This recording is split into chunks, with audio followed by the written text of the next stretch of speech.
10 तारीख को तालाब की पाल पर इकट्ठे होंगे। बाढ़ पीड़ितों के साथ न्याय करो। संविधान की आत्मा को घायल मत करो। प्रशासन और पुलिस का भेदभाव बंद करो। फरियादी और मुलजिम में अंतर प्रारंभ करो।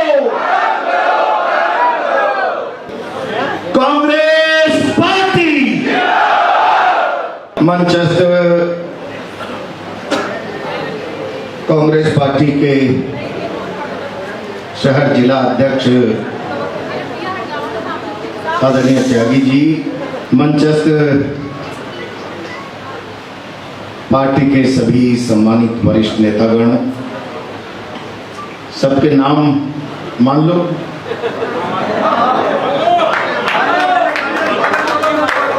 मेरे सामने उपस्थित कांग्रेस पार्टी के कार्यकर्ता बंधु बहने, पिछले दिनों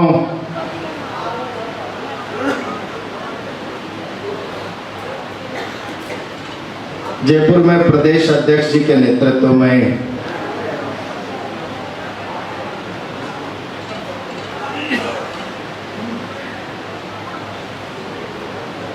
एक रैली में भाग लिया था।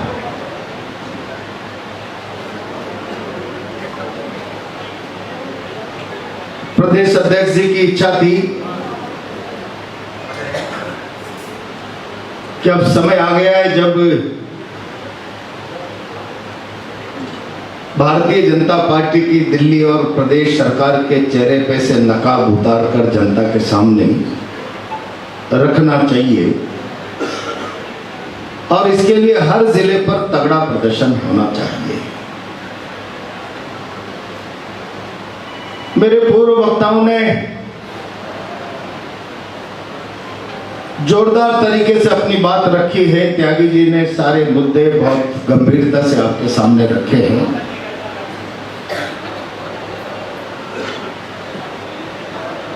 सबसे पहले तो मैं अपनी बात शुरू करने से पहले आप सबको धन्यवाद दूंगा।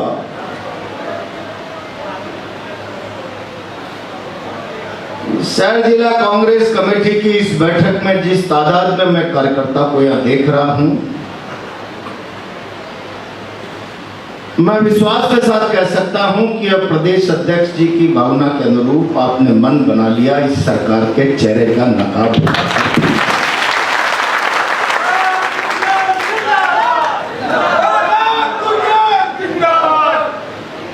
कार्यकर्ता बंधुओं, राहुल जी इस समय वोटर अधिकार यात्रा पर बिहार के दौरे पर हैं। मैं बहुत जिम्मेदारी से एक बात आज आपके सामने रखना चाहता हूं।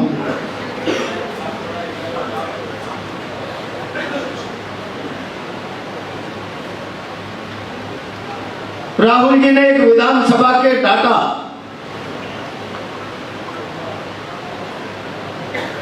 पूरे देश के विरोधी दल के नेताओं के सामने, पूरे देश के सामने रखे कि किस प्रकार वोटों की हेरा फेरी करके परिणामों को बदला जाता है। और नारा दिया वोट चोरी। यहां सब कांग्रेस का प्रबुद्ध कार्यकर्ता बैठा, बहनें बैठी, और मैंने हमेशा कहा कि ये देश किसी सरकार की मर्जी से नहीं, संविधान की व्यवस्था से चलता है। और जब हम संविधान की बात करते हैं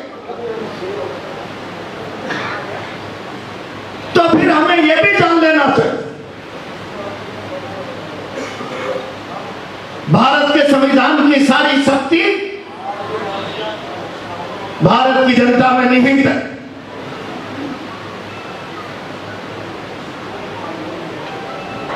और जब भारत के संविधान की शक्ति भारत की जनता में निहित है,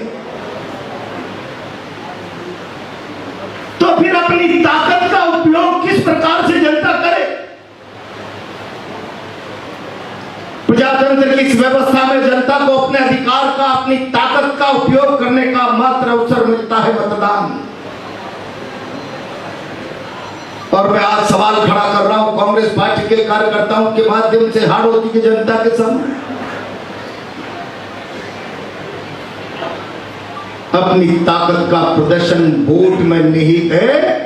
अगर उस वोट को ही चुरा लिया जाए, तोड़ दिया जाए, मरोड़ दिया जाए, तो ये जनता की ताकत के अधिकार पर डाका है, चोरी नहीं, डाका है, डाका।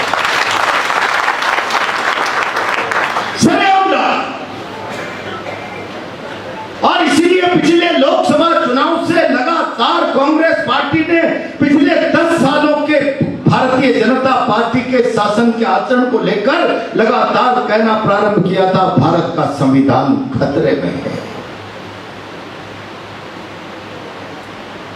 और जब कांग्रेस पार्टी संविधान खतरे में है बात करती, तब हमको यह समझने की आवश्यकता है कि आखिर संविधान कैसे खतरे में।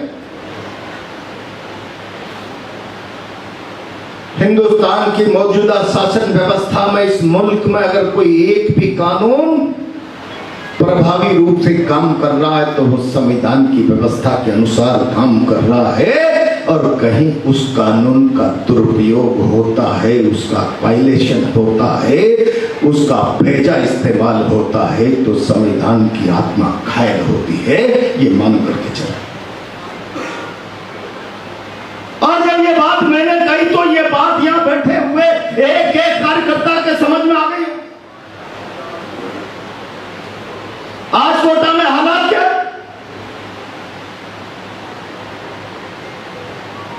मैं तो कई बार कहता हूं, मैंने एक दिन अध्यक्ष जी और नेता प्रतिपक्ष के साथ में राजस्थान के डीजीपी जो आजकल आरपीएससी के चेयरमैन बन गए, मैं उनसे मिलने गया था, तो मैंने सवाल खड़ा किया था, डीजीपी साहब, हाड़ौती की पुलिसिंग खत्म हो गई, खत्म हो गई पुलिसिंग, या फरियादी और मुंजिम में अंतर नहीं पता, या थानेदार से परमोटी एक व्यक्ति ने पुलिस की, प्रशासन की व्यवस्था पर इस प्रकार से कब्जा कर लिया, फरियाद लेकर जाने वाला विरोधी दल का व्यक्ति है तो कानून नजरअंदाज करेगा, और अपराधी सत्तारूढ़ दल का है तो कानून आंखें बंद कर लेगा। संविधान की आत्मा रोती है, संविधान की आत्मा रोती है। और इसीलिए मैं आज जिम्मेदारी के साथ कांग्रेस पार्टी के कार्यकर्ताओं से कहना चाहता हूं, मैं कांग्रेस के लिए नया व्यक्ति हूं, लेकिन कहीं जुल्म और अत्याचार होता है और बेबस लाचार तरीके से अगर मुंह बंद करके देखते हैं तो वहां संविधान की आत्मा घायल होती है, यहां अंदर से आत्मा रोती है, जिल्लत मिलती है, जिल्लत। और इसीलिए लंबे समय बाद आज जब कांग्रेस कार्यकर्ताओं के साथ बैठे हैं तो मैं बहुत जिम्मेदारी के साथ आज आप लोगों से कहना चाहता हूं, क्या कांग्रेस पार्टी के कार्यकर्ताओं की इतनी सी जिम्मेदारी है, हम प्रदेश ने कोई कार्यक्रम दे दिया, कागजों में कार्यक्रम की खाना पूर्ति कर ली, चुनाव आएंगे, चुनाव लड़ेंगे, पंचायत का भी आएगा, नगर पालिका का भी आएगा, हम चुनाव लड़ेंगे, कुछ जगह जीतेंगे, हारेंगे, यूं ही संगठन चलता रहेगा। और अगर भारतीय जनता पार्टी और उसकी सरकार 5 साल में अन्याय, अत्याचार करेगी, अराजकता करेगी, अव्यवस्था करेगी, उसका नकारापन जनता के सामने आएगा तो स्वभाव से हमारा राज आ जाएगा। अगर इस विचार के साथ चलने की मंशा आपकी है तो फिर मैं आप बहुत जिम्मेदारी के साथ कहना चाहता हूं, लिखा है रामधारी सिंह दिनकर, समय शेष है, नहीं दोस्त का भागी केवल ब्याज, जो तटस्थ है समय लिखेगा उनका भी अपराध। बहेलिया ने जाल बिछा दिया, बहेलिया ने पक्षी पकड़ लिए, चिड़िया पकड़ ली, हत्या कर, केवल बहेलिया ब्याज शिकारी उसका दोषी नहीं है, जो जाल से शिकारी को पकड़कर पक्षियों को मारते हुए मौन धारण करके देख ले, समय उसका भी अपराध लिखेगा। और आज हम चुप रहे केवल इस उम्मीद के साथ कि भारतीय जनता पार्टी के शासन के नकारापने के कारण जनता स्वभाव से हमको सत्ता सौंप देगी, तो वो जनता की मजबूरी हो सकती है, लेकिन इतिहास के पन्नों में सत्ता में आने के बाद भी हमारा स्थान तलाशोगे तो हमारे चेहरे पर भी अपराध के धब्बे नजर आएंगे। और इसीलिए अब समय आ गया जब कांग्रेस के कार्यकर्ता को इस बात का संकल्प लेना पड़े, भारतीय जनता पार्टी की शासन व्यवस्था में शासन प्रशासन किसी पर अत्याचार करेगा, जुल्म करेगा, तो ताकत के साथ कांग्रेस का कार्यकर्ता उसका विरोध करेगा। ताकत के साथ। मैं कई बार कार्यकर्ताओं के साथ घर पर बैठता हूं, चर्चा करता हूं, तब मेरे मन में एक बात जरूर आती है जिसको मैं आप सबके सामने शेयर करना चाहता हूं कि मैं भारतीय जनता पार्टी में था, मैंने बरसों तक हजारों कार्यकर्ताओं के विश्वास को जीता है, हजारों कार्यकर्ताओं ने मेरे भरोसे को जीता है, वहां मुझे खड़ा होकर आवाज देकर लड़ने में कोई हिचकिचाहट नहीं थी। आज कांग्रेस में इस भरोसे की शायद मैं कमी पा रहा हूं या महसूस नहीं कर पा रहा हूं, लेकिन आज मेरे मन का विश्वास आपकी संख्या को देखकर मजबूत हो गया है।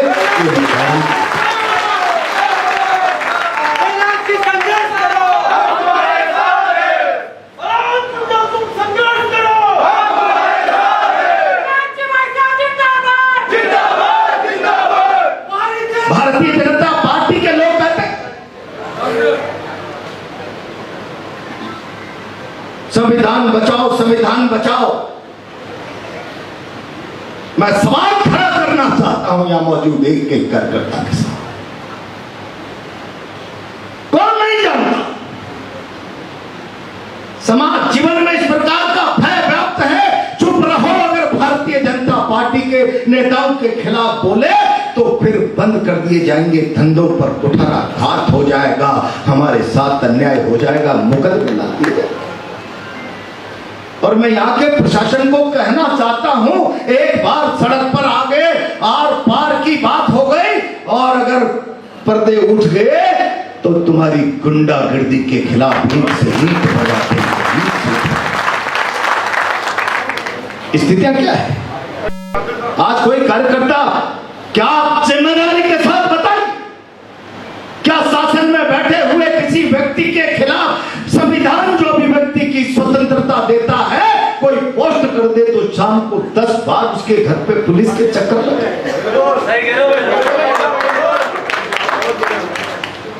और जब पुलिस के चक्कर 10 बार लगे तो 1000 कार्यकर्ता थाने पहुंचे, ये आत्मविश्वास कांग्रेस के कार्यकर्ता के मन में आज पैदा होना चाहिए। मैं गारंटी से कह रहा हूं, प्रशासन के लोगों के जबाड़े में हाथ देकर गिन देंगे कि पूरे 32 हैं या कुछ टूटे हैं।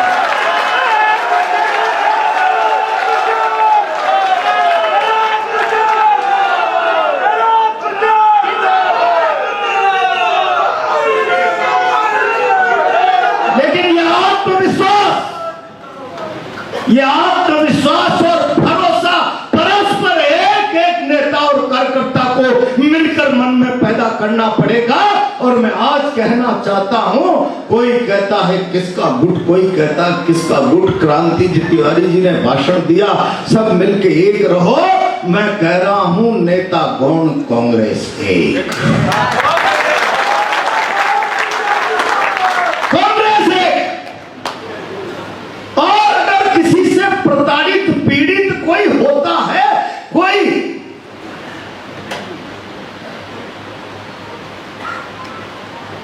मुझे तकलीफ है,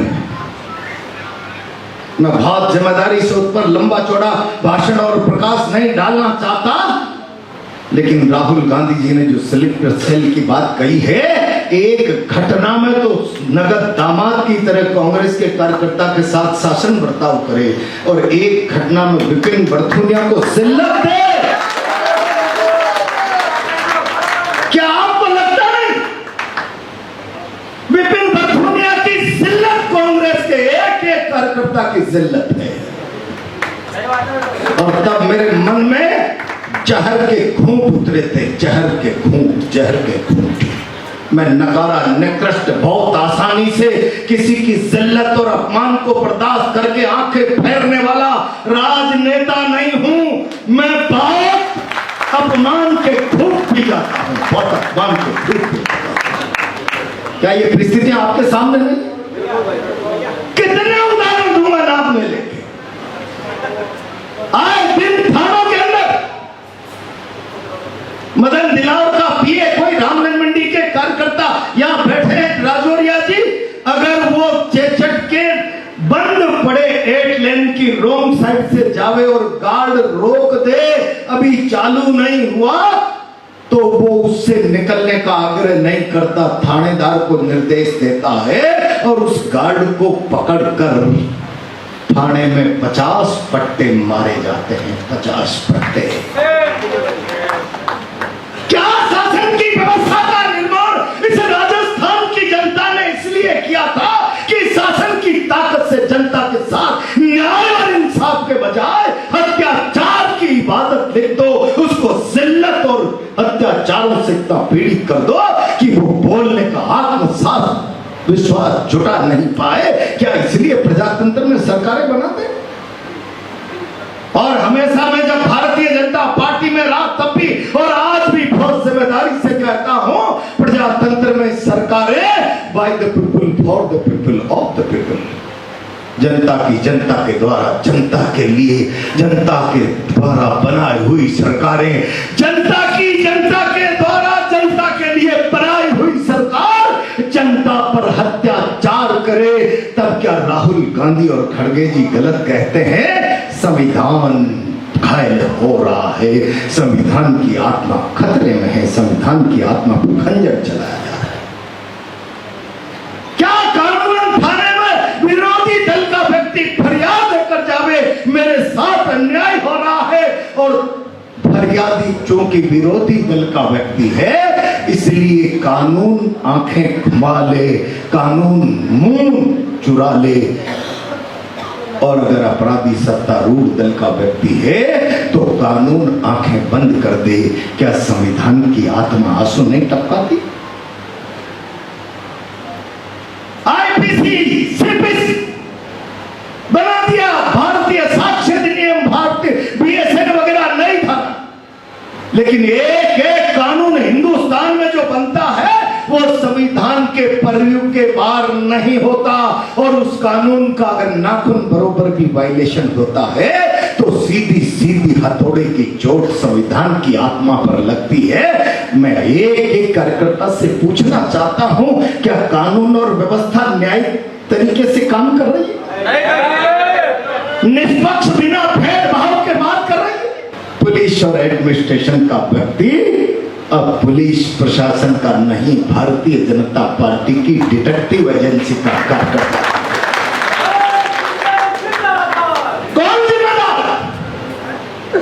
और इसलिए मैं आज जिम्मेदारी से कार्यकर्ताओं से कहना चाहता हूं, भूल जाओ, अगर तुम्हारे अंदर कांग्रेस जिंदा है, तुम कांग्रेसी हो, तुम में थोड़ा सा भी इस विषय का ईमान बचा है, मैं कांग्रेसी हूं, तो कांग्रेस के कार्यकर्ता की हर करार के साथ भुजा बनकर खड़ा होने का आत्मविश्वास मांगता है। और कांग्रेस का कार्यकर्ता करा रहा है, मैं बोलूंगा मेरे धंधे पर चोट हो जाएगी, मैं बोलूंगा मुकदमे लाद दिए जाएंगे, न जाने कितनी धाराओं में मुझे बंद कर दिया जाएगा, कौन आफत पाले, तो फिर राजनीति के क्षेत्र में तुम्हें काम करने का कोई अधिकार नहीं। और मैंने कई बार ये कहने की चेष्टा की, कई बार मेरे मन में पीड़ा होती थी जब मैं भारतीय जनता पार्टी का कार्यकर्ता था और देश के नॉन बायोलॉजिकल प्रधानमंत्री, जिन्हें यह भी पता नहीं कि वो सीधा ऊपर से आए हैं कि मां के पेट से आए हैं, देश को कहने लगे अब मुझे भ्रम हो रहा है कि मैं सीधा नॉन बायोलॉजिकल ही हूं।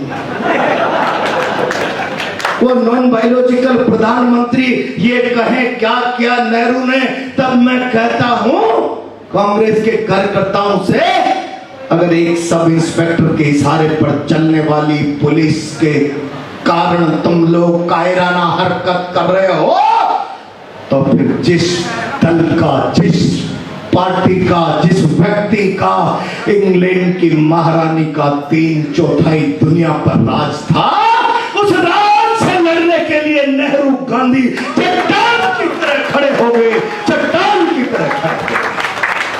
3/4 दुनिया में जिस व्यक्ति का राज हो, जिसके राज में कभी सूरज अस्त नहीं होता हो, इस मुल्क की आजादी के लिए, इस मुल्क की वैभूति के लिए, इस मुल्क की स्वायत्तता के लिए, भारत के लोगों के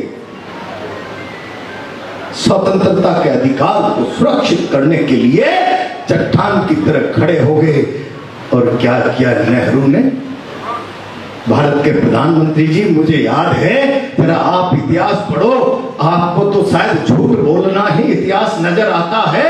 मुझे याद है बंगाल के चुनाव चल रहे थे, अचानक आप हवाई जहाज लेके बांग्लादेश चले गए और मैतेई समुदाय के एक मंदिर में जाकर कहते हैं, मुझे याद आ रहा है बांग्लादेश की आजादी में मैं भी शायद दिल्ली के किसी थाने में 151 में बैठा।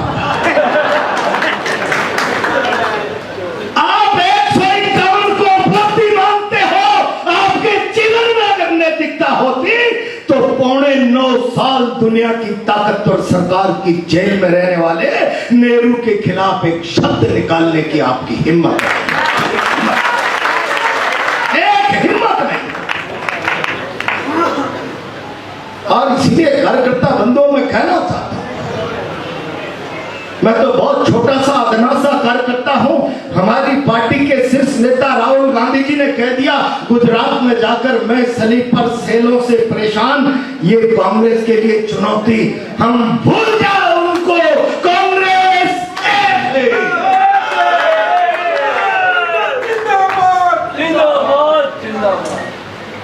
और कांग्रेस पार्टी के अस्तित्व के लिए, कांग्रेस की जीत के लिए और आम आदमी के न्याय और इंसाफ के लिए कांग्रेस का कार्यकर्ता दृढ़ संकल्पित होकर मैदान में डटेगा। मैं बहुत लंबी चौड़ी बात नहीं करना चाहता, मैं केवल इतना जानना चाहता हूं,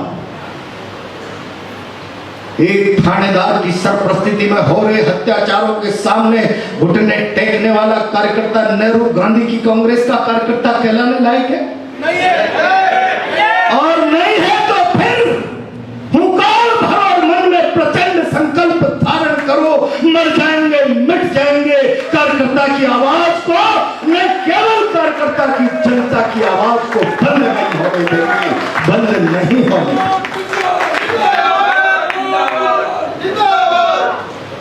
देखता हूं सोशल मीडिया पे जरा से 9 सीखिए से 18 साल मताधिकार राजीव गांधी जी देकर गए, उसकी उम्र तक नहीं पहुंचे और टिप्पणी नेहरू पे करेंगे, टिप्पणी राजीव गांधी पे करेंगे, टिप्पणी राहुल गांधी पे करेंगे। हाड़ौती में कहते हैं दूध के दांत टूटे नहीं, बातें ज्ञान की करने चलते हैं। ऐसे भारतीय जनता पार्टी के कार्यकर्ता, क्या हो रहा संविधान? अगर ये सारी चीजें संविधान की आत्मा पर प्रहार नहीं है, संविधान की आत्मा मूर्छित पड़े रहे, कानून अत्याचार करता रहे, कानून भेदभाव करता रहे, कानून पक्षपात करता रहे, तब भी क्या राहुल गांधी जी, खड़गे जी गलत हैं? तब भी क्या कांग्रेस गलत है? और इसीलिए आज मैं इतनी बड़ी तादाद में आए हुए कार्यकर्ता को इतना कहना चाहता हूं। मैंने कल पढ़ा बिहार का सोशल मीडिया, सैलाब उमड़ रहा, तब राहुल जी ने कहा था ये बदलाव की बयार है, आए हुए लोग हैं, लाए हुए लोग नहीं है। और इसीलिए मैं आज अपनी बात समाप्त करने से पहले आप लोगों से कहना चाहता हूं, हत्याचारों पर लगाम लगनी चाहिए, प्रशासन पर लगाम कसनी चाहिए, प्रशासन के जुल्म और अत्याचारों के खिलाफ अंगद की तरह कड़कर पांव खड़ा करना चाहिए। और जो समस्याएं हाड़ौती में आज कल मुंह बाई खड़ी हो गई, मैं कल बूंदी जाके आया था, खाउदा में मालियों की बाड़ी पूरा गांव जड़ गया, गांव घर भी नहीं बचा। सरकार कहती है जिसका घर बह गया 95,100 रुपए का हमारे पास अनुदान देने का प्रोसीजर का प्रावधान है। मैं राजस्थान के मुख्यमंत्री जी से कहना चाहता हूं, आपके किसी रिश्तेदार का मकान बह जाए, ये कांग्रेस पार्टी चंदा करके 95,100 रुपए आपको देगी, मकान बनाकर बताओ, उसको पुनर्स्थापित करके बताओ। ये ऊंट के मुंह में जीरा डालकर प्राकृतिक आपदा के शिकार लोगों के साथ अन्याय मत करो, उनके घाव पर नमक छिड़कने का काम मत करो। जब कहते हैं राम राजी नहीं रहे तो राज राजी रहे, राम का प्रकोप प्रकृति ने कर दिया तो उस पर राज को राजी रहकर जनता के साथ न्याय करना चाहिए। न्याय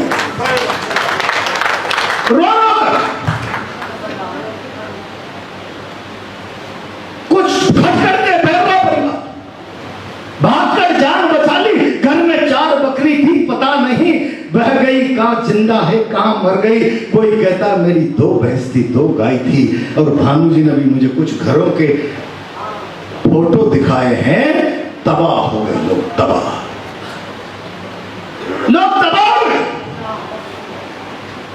और सरकार की राहत पहुंचने के बजाय लोकसभा स्पीकर जो अपने आप को मुख्यमंत्री से ऊपर समझते हैं, गांव गांव में जाकर खड़े रहने के बजाय इंतजार करते रहे। मुख्यमंत्री जी हेलीकॉप्टर भेजने वाले हैं 3 दिन पहले, और मैं हेलीकॉप्टर से जाऊंगा और फिर अखबारों में छपेंगे स्पीकर ने हेलीकॉप्टर से किया। थोड़ा उनके पास ऐसा चश्मा है, वो आसमान में से नीचे का दर्द पता कर लेते हैं। वो हेलीकॉप्टर में बैठकर नीचे धरती की तकलीफ को पता कर लेते हैं। मैं आज आपसे कहना चाहता हूं, उठाओ और प्रचंड हुंकार भरो। धरती की तकलीफ का अंदाजा आसमान से लगाने वालों, तुम्हें धरती से उखाड़ कर फेंक देंगे, धरती से उखाड़ कर।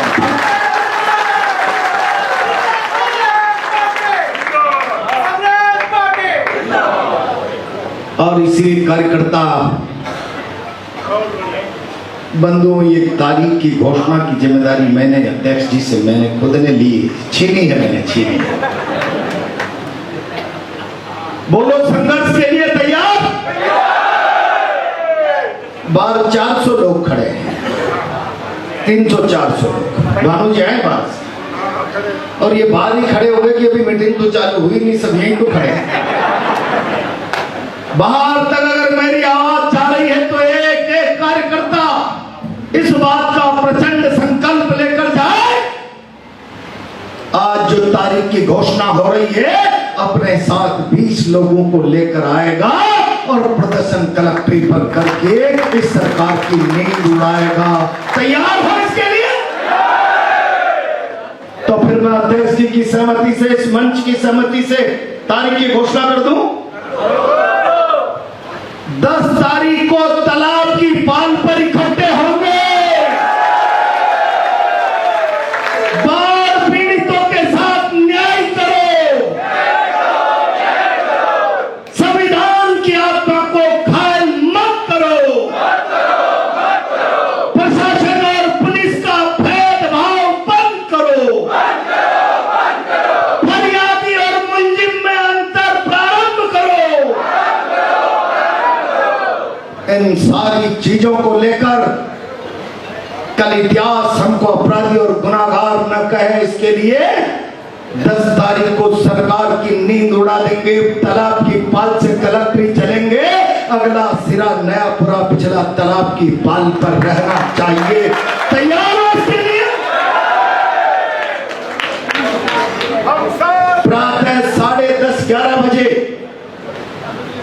11 बजे तालाब की पाल पर इकट्ठा होंगे। मैंने प्रदेश अध्यक्ष जी से कहा है, आप भी आए, नेता प्रतिपक्ष भी आए, प्रभारी भी आए, अन्य प्रदेश के नेता भी आए। उन्होंने मेरे से हाँ किए कि हम व्यवस्था करेंगे, प्रदेश के लोग आए, बस आपके चरणों में इतनी ही प्रार्थना, संकल्प लेकर जाएं कि ये प्रदर्शन राजस्थान की सरकार नहीं, दिल्ली की सरकार में भी खलल पैदा कर देगा, पैदा